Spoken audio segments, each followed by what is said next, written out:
To quote a song from 50 Cent, the Rangers are patiently waiting for Game 1 of their second-round series against the Hurricanes. So let's check in with Rangers beat writer for the Post, Mollie Walker. Mollie, it feels like forever ago these dudes played. It's like an NFL bye week. You ready for some action, or are you just enjoying the time off for now? I think a little bit of both, and I'm sure the Rangers feel the exact same way. All right, so let's get some news from up in Terrytown. Adam Fox has missed the first 2 days of practice. What's going on with Foxy, and should fans be worried about him missing Game 1?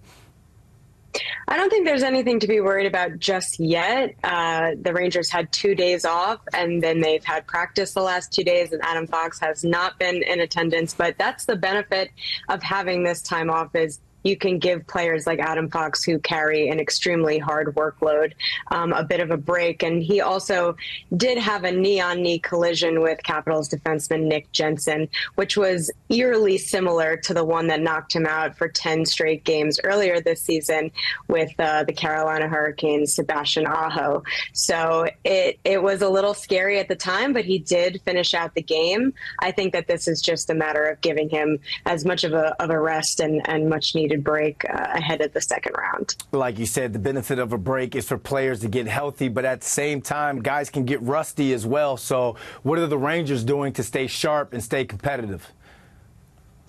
Honestly, the Rangers don't have to change much because of the practicing habits that they've established earlier on in this season.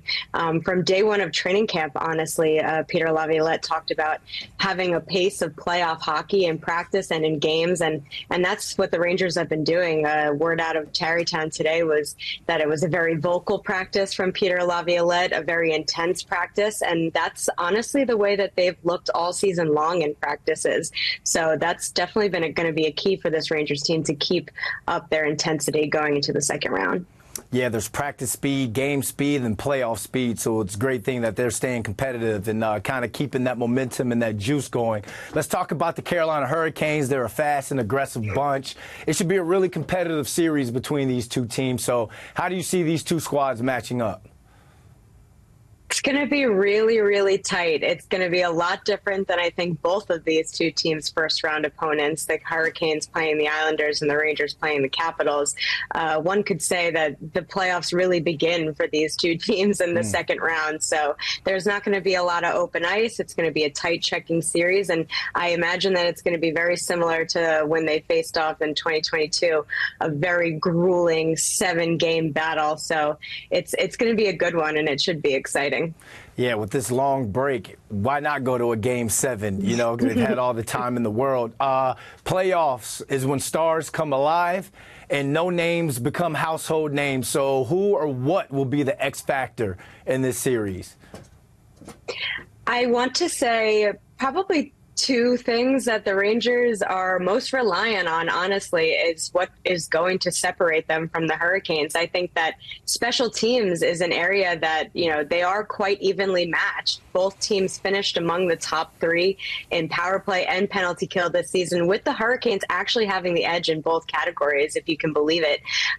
So I think that if the Rangers special teams can stay on the heater that they've been on, that could really be huge for them. And at the end of the day, goalie Igor Shesterkin is always going to be the X factor for this Rangers team. So I think that in the goaltending matchup with Freddie Anderson, Igor Shesterkin should bring an edge. Were you surprised when it was announced that the Rangers are underdogs in this series?